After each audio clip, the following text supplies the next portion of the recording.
புரட்சித் தலைவி அம்மாவுடைய நல்லாசியோடு நாளை ஈரோடு நகரத்தில் புதிதாக மேம்பாலம் கட்டுவதற்கு அடிக்கல் நாட்டு விழாவும் குடிநீர் திட்டத்திற்கு அடிக்கல் நாட்டு விழாவும் முடிவுற்ற பணிகளை சிறப்பாக செய்கின்ற நிகழ்ச்சியில் பங்குவதற்காக ஈரோடு செல்கின்றேன். நாளை காலை 9 மணி அளவில் இந்த நிகழ்ச்சி நடைபெறும் என்பதை நேரத்தில் தெரிவித்து, மாண்பு அம்மாவுடைய அரசு மக்கள் வைக்கின்ற கோரிக்கையை இன்றைக்கு நிறைவேற்றிக்க வருகின்றது. விவசாயிகளுடைய நீண்ட நாட்கள் கோரிக்கையை இன்றைக்கு அம்மாவுடைய அரசு நிறைவேற்றிருக்கின்றது. வறட்சியால் பாதிக்கப்பட்ட விவசாயிகளுக்கு நிவாரண உதவித்தொகை வழங்கப்பட்டிருக்கின்றது. இந்த பகுதி விவசாயத்தினுடைய மக்கள் அதிகமாக தென்னை பயிரிட்டிருக்கின்றார்கள்.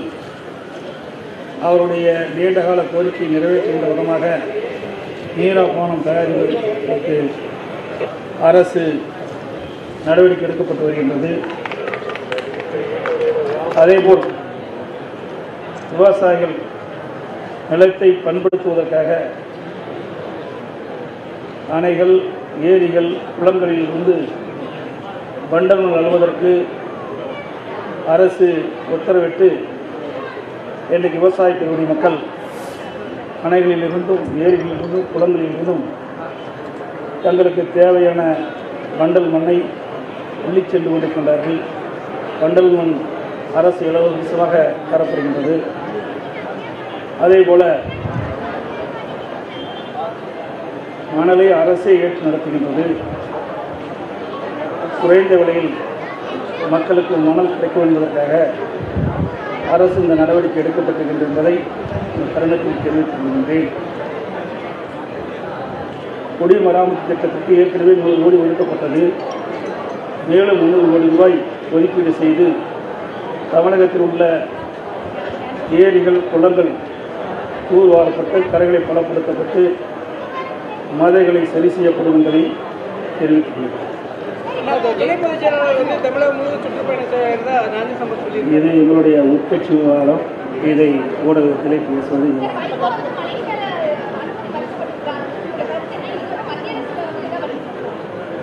ஏற்கனவே எங்களுடைய கொள்கை பரப்பு செயலாளர், பாராளுமன்ற துணை சபாநாயகர் இதை கண்டித்து வெளியிட்டிருக்கின்றார்கள். மூத்த அரசியல்வாதி இந்த முறை நாடாளுமன்றம் வந்து பணியாற்றுகிறார்.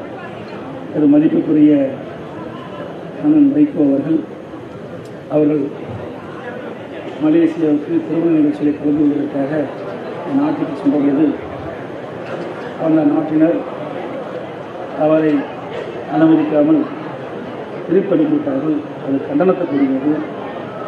ஏற்கனவே எங்களுடைய துணை சபாநாயகர் இதை பற்றி நாடாளுமன்றத்தில் எழுப்புவோம் என்று சொல்லியிருக்கின்றார்கள். இது வன்மையாக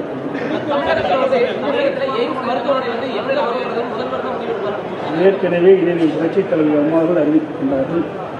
அவருடைய அறிவிப்பினங்க தமிழகத்தில் எய்ம்ஸ் மருத்துவமனை அமைக்கப்படும். இன்றைக்கு பல இடங்களிலே ஏற்கனவே தெரிவிக்கப்பட்டிருக்கிறது. அது எந்த இடத்திலே தேர்வு செய்தார்கள் என்று மத்திய அரசுகளுக்கு தெரியாது. இருந்தாலும் தமிழகத்தில் 4 அம்மாவில் குறிப்பிட்ட ஏதாவது ஒரு இடத்தில் இந்த எய்ம்ஸ் மருத்துவமனை அமைக்கப்படும். ஆனால் தான் ஏற்கனவே குறிப்பிட்டேன். அரசு சம்பந்தப்பட்ட கேள்விகளை கேளுங்கள், நான் முழுமையான பதில் தருகின்றேன். இது உட்கட்சி விவகாரம். இது ஒரு குடும்ப பிரச்சனையை எங்காவது பேசுவார்களா? நீங்கள் குடும்ப பிரச்சனையை பற்றி எங்கேயாவது பேசுவீங்களா? அதை போல தான் இதுவும். இது உட்கட்சி விவகாரம். எங்களுக்குள் பேசிக்கிட்டு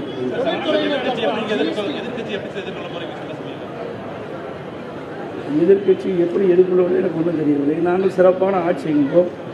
எங்களிடத்தில் எந்த குறையும் இல்லை. அவை எதிர்கட்சி கேள்வி கேட்க நிலை இல்லை என்று தான் கருதுகிறேன்.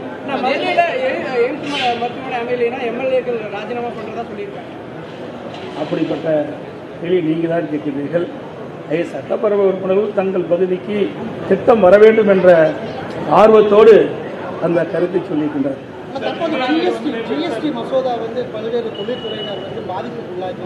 அதாவது ஜிஎஸ்டி இந்தியா முழுவதும் எடுக்கப்படுகிற நடவடிக்கை.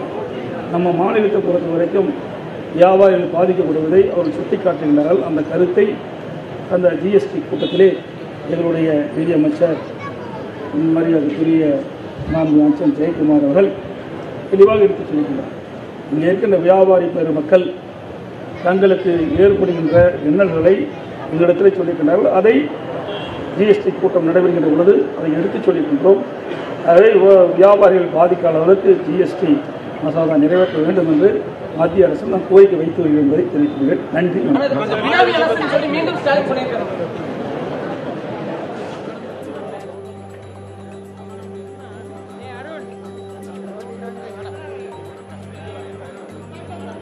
கோவை விமான நிலையத்தில் முதலமைச்சர் எடப்பாடி பழனிசாமி செய்தியாளர்களிடம் பேசி வந்த அந்த நேரடி காட்சிகளை பார்த்தோம்.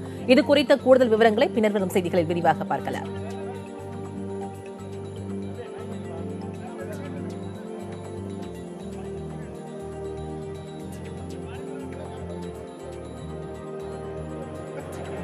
கேட்ட கேள்விக்கு தான் பதில் சொல்றேன். வந்திருக்காரு கேள்வி கேட்டீங்கல்ல, வரோம்.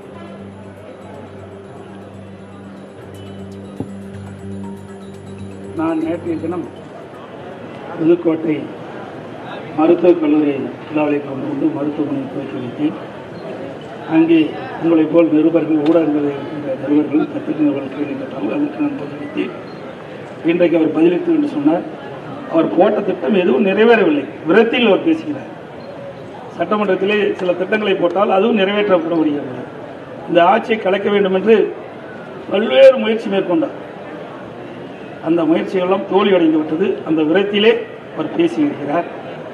ஏற்கனவே பினாமி ஆட்சி என்றால் இப்பொழுது பாரதிய ஜனதா கட்சியுடைய பினாமி ஆட்சி என்று புதிதாக கண்டுபிடித்திருக்கிறார். இவர்கள் அவரோடு கூட்டணி வைத்த போதெல்லாம் தெரியல.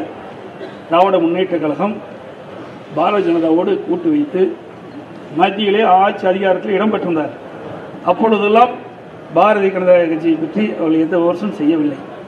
பிறகு காங்கிரஸோடு கூட்டணி சேர்ந்து மத்திய அமைச்சர்களை இடம்பெற்று ஆட்சி செய்தார்கள். ஆகவே அவருக்கு நாளுக்கு ஒரு பேச்சு பேசுவார்கள். பச்சோந்தி போல் நிறமாறுவதை போல இவர்களும் சந்தர்ப்பத்தவாதிகளாக இருந்து கொண்டிருக்கிறார்கள். நேரத்துக்கு நேரம் அவருடைய எண்ணத்தை மாற்றிக்கொள்வார்கள், கருத்தை மாற்றிக்கொள்வார்கள். ஆனால் இதயம் புரட்சி தலைவி அம்மா அவர்களுடைய ஆட்சி சிறந்த ஆட்சியாக நடைபெற்றுக் கொண்டிருக்கிறது. அம்மாவுடைய நல்லாசையோடு இன்றைய தினம் சிறந்த ஆட்சி மக்களுக்கு எடுத்துச் சொல்கின்றோம். நான் இதயம் புரட்சி தலைவி அம்மாவுடைய ஆட்சி காலத்திலே தான் பல்வேறு திட்டங்கள் தமிழகத்திலே நிறைவேற்றப்பட்டன. இவர்கள் ஆட்சி செய்த பொழுது என்ன திட்டங்களை கொண்டு வந்தார்கள் என்பதை நீங்கள் எண்ணி பார்க்கிறீர்கள்.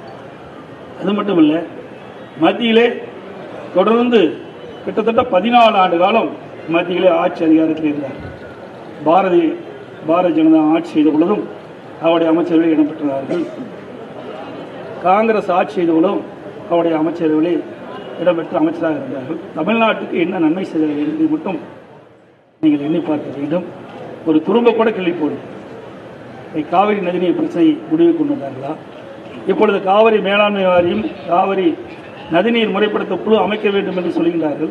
இவரிடத்திலே அந்த அதிகாரம் இருந்தது. அப்பொழுதெல்லாம் அவர்கள் செய்ய தவறிவிட்டார்கள். ஆனால் இதயம் புரட்சித் தலைவி அம்மா அவர்கள் சட்ட ரீதியாக உச்சநீதிமன்றத்திலே வழக்கு தொடர்ந்து இன்றைக்கு அந்த வழக்கு நடைபெற்றுக் கொண்டிருக்கின்றது. அந்த வழக்கு விரைவிலே வரும். நமக்கு நீதி கிடைக்கும். இதயம் புரட்சித் தலைவி அம்மாவுடைய நம்பிக்கை நிச்சயமாக வெற்றி பெறும். விவசாய குடிமக்களுக்கு தேவையான நீர் சட்டத்தின் மூலமாக தமிழ்நாடு அரசு பெறும் என்பதை தருணத்திலே தெரிவித்துக் கொள்கின்றேன். அதேபோல முல்லை பெரியார் அணை, அதேபோல பாலாறு, எந்த திட்டத்தையாவது அவருடைய ஆட்சி காலத்தில் நிறைவேற்றினார்களா? ஆட்சி அதிகாரம் கிடைக்கின்ற பொழுது அதை நிறைவேற்றுவதற்காகத்தான் மக்கள் அவர்களை தேர்ந்தெடுத்து மத்தியிலே அனுப்பினார்கள். ஆட்சி அதிகாரத்தில் இருந்தபோது அவர்கள் தவறிவிட்டார்கள், அதை செய்ய தவறிவிட்டார்கள். இருந்தாலும் அம்மாவுடைய அரசு விவசாயிகளுடைய அரசு. விவசாயிகளுக்கு தேவையான அத்தனை திட்டங்களும் நிறைவேற்றி வருகின்றோம். அம்மா அவர்கள் அத்திக்கடவு அவனாசி திட்டத்தை நிறைவேற்றப்படும் என்று அறிவித்தார்கள். அம்மாவளியிலே இப்பொழுது நடைபெற்றுக் கொண்டிருக்கிற அரசும் அதை வலியுறுத்தி அத்திக்கடவு அவனாசி திட்டத்திற்கு நிதி ஒதுக்கீடு செய்து அந்த பணி விரைவில் துவங்கப்படும். விவசாயிகள் அத்தனை பேரும் பெரும் மகிழ்ச்சி அடைவார்கள். விவசாயத்திற்கு தேவையான நீர் கிடைப்பதற்கு அம்மாவுடைய அரசு அனைத்து நடவடிக்கைகளும் எடுக்கப்படும் என்பதை தெரிவித்துள்ளது.